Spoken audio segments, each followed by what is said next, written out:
আসসালামু আলাইকুম guys, mister farmer YouTube চ্যানেলের পক্ষ থেকে সবাইকে অনেক অনেক শুভেচ্ছা আর অভিনন্দন। আজকে চলে আসছি এ কি বলে না কুশোরের খেতে আখ বলে গ্যান্ডারি। তো এখানে আসার পরে স্কুলের কিছু বাচ্চারা আছে, ওরা আখ খাবে। আর এই যে হচ্ছে ওনার, এইটি হচ্ছে আখ লাগাইছে। তো আজকে কি রিজেক্ট ওই আখগুলো হচ্ছে তো করতেছিস না? মানে এগুলো সেরকম বড় হবে না, তাই এগুলো ধুয়ে দিচ্ছে। যেগুলো মোটা মোটা বড় আছে এগুলো বড় হবে। যেমন এই যে ও যেটা ধরে রাখছে এটা হচ্ছে একেবারে পারফেক্ট আছে মাশাআল্লাহ। এগুলোর ভবিষ্যৎ ভালো আমার মতো। আরো লম্বা হবে। হ্যাঁ, এগুলোর ভবিষ্যৎ আমার মতো ভালো। আর এই যে একটা রিজেক্টটা দেখা দাও, ওই যে দুইটা তিনটার মধ্যে এই যে ছোট্ট একটা আছে পিচ্চি, ওর যে পাশেরটা, ওগুলো একটু পরে কাটা হবে। ওগুলো সেরকমের মানে ওগুলো একটু হবে এভারেজ হয়েছে। পরে কাটা হবে। যেমন এই একটা আছে, এই তো যে স্কুলের সামনে নিয়ে বেচে দিবি না? জি। এই বাচ্চারা কয় টাকার বিনিময়ে কেনে এগুলো? 5 টাকা আছে, 10 টাকা আছে। এই যেগুলো যে 5 টাকা করে দিবে। এগুলো ভালো, কিন্তু এগুলোর হয়েছে কি মানে এগুলো বড় হবে কম। কারণে আছে আপনার ছাগলের 3 নাম্বার বাচ্চার মতো দুধ পায়নি ঠিক করে। ছাগলের 3 নাম্বার বাচ্চার মতো কুশোর ওইটা ঝাড়ে দুধ পায়নি। এই যে কতটুকু লাগানো? এখানে আছে 2 কানি আছে। 2 কানি না? নয়, তোর কি মনে পড়ে যে আমাকে এই মাঠের এই সাইডে আগে যত দূর চোখ যেত মানুষ খালি কিন্তু কুশোর লাগাতো। এখন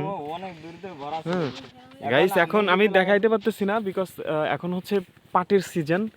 মাঠে সব জায়গায় পাট বুননো, কিন্তু আজ থেকে আরো 7 বছর বলেন বা 7 বছর তো কম হয়ে গেল, 10 বছর আগেও আমরা যে সময় এদের বয়সী ছিলাম এই এসএসসি ইন্টার লেভেলে, ওই টাইমে যতদূর চোখ যাইতো আমাদের এই সাইডের মাঠে শুধু এই আখই মানুষ লাগাইতো। কিন্তু এখন আসলে মানে আখে এত পরিমাণে পরিশ্রম আর ওইভাবে কৃষিকাজের দিকে মানুষ খুব বেশি না, যে কারণে হয়ে গেছে। আর একজন মূলত স্টুডেন্ট, ও এবার এসএসসি দিয়েছে, উত্তীর্ণ হয়েছে। তো ওই যে বাড়ি থেকে ছোটোখাটো করে পরিশ্রমী ছেলে, সেই হিসাবে লাগাইছে আর কি। না, আখ মূলত ভুলে গেছি। আখ তুমি কিছু টিপস দিয়ে দাও, মিষ্টি আখ চেনার উপায় বলে দাও মানুষের উপায় হচ্ছে আপনার একটু জোরে বললো, মাইক্রোফোন নাই তো। হ্যাঁ, আপনার হচ্ছে 3-4 প্রকারের আখ আছে। এর মধ্যে যেমন চায়না এক প্রকার আছে, চায়নাটাও পরে দেখাচ্ছি। মনে হচ্ছে রিজেক্ট হয়ে গেছে। তো এই দেখেন যেগুলো যে লাল আছে, ফাঁক মোটা হালকা যে লাল লাল হচ্ছে, যত রোদ্দুর হবে বাইলে মাটি হবে তত হচ্ছে মিষ্টি হবে। এই যে এইগুলো হচ্ছে লাল আছে, পরে হচ্ছে আপনার এদের ভিতরে বুঝতে যে আছে লাল হবে। ভিতরে এইগুলো মনে করেন হালকা লালচে আছে, কিন্তু এটার আবার জাত আলাদা। এই যে এটা, হ্যাঁ, এইটা আমি তোমারে প্রথমে জিজ্ঞেস করেছি, প্রথমে আমি দেখছি এই কুশোরটা অন্য জাতে মনে হচ্ছে বিকজ 3-4 প্রকারের জাত আছে। সাদাইশে হালকা কালো, কিন্তু মিষ্টি হবে। মানে এটা তো আমাদের দেশাল সিস্টেমের না। এটা সবই দেশাল হচ্ছে, জাত হচ্ছে আলাদা আলাদা। ওই তো মানে একটু ক্রস হয়ে গেছে। আর যেগুলো হচ্ছে আপনার এই ধরনের থাক হবে, ফাফের নিচে থাক হবে, এইগুলো হচ্ছে হলো চারা লাগাতে হলো। এইগুলো চারা লাগালে হলো সবথেকে ভালো হবে। যত দাঁড়াও, ভিডিও মানে জ্ঞানের জিনিস। আমি একটা জ্ঞান বুদ্ধির কথা বলিনি। দর্শক, আপনারা যারা ভিডিওটি দেখছেন বা আখ চাষে যারা আগ্রহী, একজন আদর্শ ফার্মার হিসেবে এর একটা এক্সপিরিয়েন্স শেয়ার করছে। আমি ফোকাসে নিতে পারতেছি না। আখের কিন্তু এই যে চারা লাগায়, চারা মানে এই মাথার অংশটা লাগায়, মাথার অংশ লাগানোর পরে আদর্শ চারা নির্বাচনের কিন্তু এই একটা ট্রিক্স। আমি যদি এই পাশে যাই, এখান থেকে ফোকাস নিচ্ছে না। কই এই যে এখানে দেখি না, পোকা জোক নাই তো? না, এই যে আমি ফোকাসে নিয়ে দেখাচ্ছি।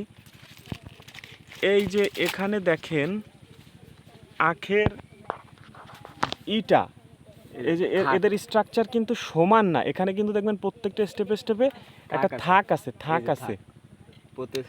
তো আপনি চারা নির্বাচনের ক্ষেত্রে আপনি যদি এই কুশোরটা লাগান, এই যে এর মাথা, আপনি সাধারণত এইখান থেকে কাটবেন, 2-3টা বোগ নেবেন আর মাথা থেকে কেটে দেবেন। হ্যাঁ, তো এই চারাগুলো হচ্ছে আদর্শ। হ্যাঁ, আপনি এই জাতীয় চারা চুজ করবেন। এদের এই হেডগুলো, এই চোখগুলো ভালো হয়, ভালো হইলে চারাটা মানে মোটা হয়। আরেকটা কি অনেক ভালো সুন্দর কুসুর হবে। ভালো সুন্দর আখ হবে না? আর আরেকটা বলো। আর মিষ্টি মিষ্টি হওয়ার সিস্টেমটা ভালো বুঝি নেই আমার দর্শক, কারণ এই কি যে মিষ্টি হচ্ছে আপনার মনে করেন এই একটা কুসুর দেখছেন লাল হয়েছে, অনেক লাল হয়। এখন যত রোদ্দুর পাবে তত লাল হবে আর মিষ্টি হবে। এখন যে বৃষ্টি হয়ে গেছে, বৃষ্টি হলে পরে একটু হয়, পোকা ধরে, তখন স্প্রে করতে হয়।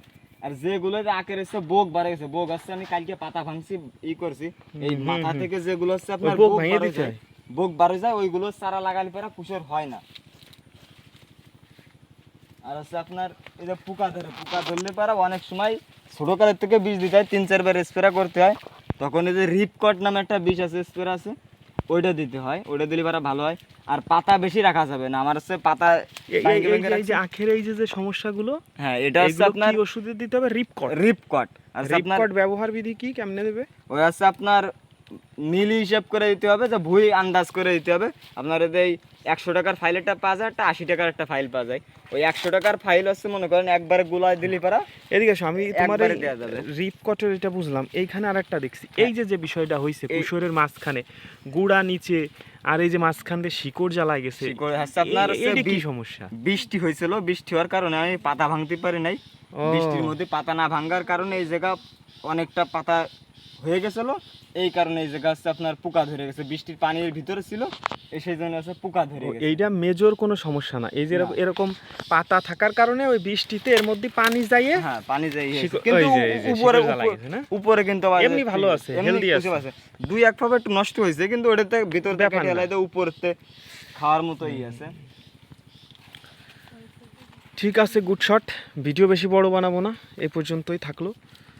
আর দর্শক, এরকম ভালো কিছু দেখতে হলে খুব বেশি এন্টারটেনমেন্ট করা হয় না চ্যানেলে, তবে চ্যানেলের সঙ্গে থাকলে অনেক স্মার্ট ফার্মিং সম্পর্কে আপনি জানতে পারবেন, কারণ আমার চ্যানেলে কিন্তু পর্যাপ্ত পরিমাণে স্মার্ট ফার্মিং নিয়ে ছোটোখাটো টিপস, আপনি ছাদ ব্যালকনিতে কিভাবে, ছোটোখাটো টপে কিভাবে স্মার্টভাবে ফার্মিং করবেন, এই সমস্ত জিনিস আপলোড করা রয়েছে।